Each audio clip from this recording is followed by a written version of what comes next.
Hetimet për Bankers Petroleum duket se janë shtrirë në nivelet shtetërore. SPAK pa kohë më parë mori dosje nga prokuroria e Fierit, e cila arrestoi kreun kinez dhe ish-drejtorin, tani i liruar, por për prokurorët e posaçëm shkeljet shkojnë deri tek nivelet më të larta. Pak ditë më parë u bë me dije se SPAK ka sekuestruar nga Ministria e Financave dosje mbi faljen e gjobës 120 milion euro. Por duket se hetimet shtrihen edhe në tatime dhe sektor të tjerë që kanë patur përgjegjësi për aferat që ndodhin tek Bankers. SPAK ka publikuar regjistrin e kërkesave dhe përgjigjeve për muajin tetor, ku ka dhënë përgjigje edhe mbi veprat penale mbi të cilët po hetohet afera Bankers. Sipas dokumentit është regjistruar procedim penal për plot 8 vepra penale: krimi i skemave mashtruese lidhur me tatimin mbi vlerën e shtuar, fshehja e të ardhurave, pastrimi i produkteve të veprës penale ose veprimtarisë kriminale, shpërdorimi i detyrës, moskryerja e detyrave nga organet tatimore, korrupsion pasiv i zyrtarëve të lartë shtetëror ose i të zgjedhurve vendor, grupi i strukturuar kriminal, kryerja e veprave penale nga organizata kriminale dhe grupi i strukturuar kriminal.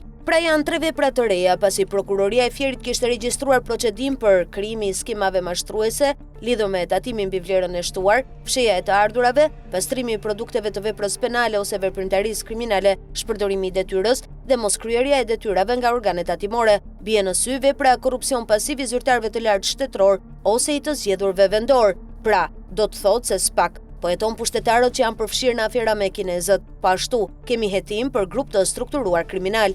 Më tre korrik, prokuroria e Fierit bastisi zyrat e Bankers. Me vendim të gjykatës së Fierit u lëshuan 14 masa sigurie. Hetimi që çoi në këtë operacion u zhvillua për një periudhë 6 mujore, pas referimit të materialeve nga drejtoria e hetimit tatimor. Sipas prokurorisë së Fierit, hetimi është kryer me metoda proaktive dhe në bashkëpunim të ngushtë me strukturat tatimore dhe policore. Sipas prokurorisë së Fierit, Bankers Petroleum dyshohet se gjatë gjithë periudhës 20 vjeçare të aktivitetit të saj ka rritur në mënyrë fiktive shpenzimet me qëllim që në bilancet vjetore të rezultonte me humbje.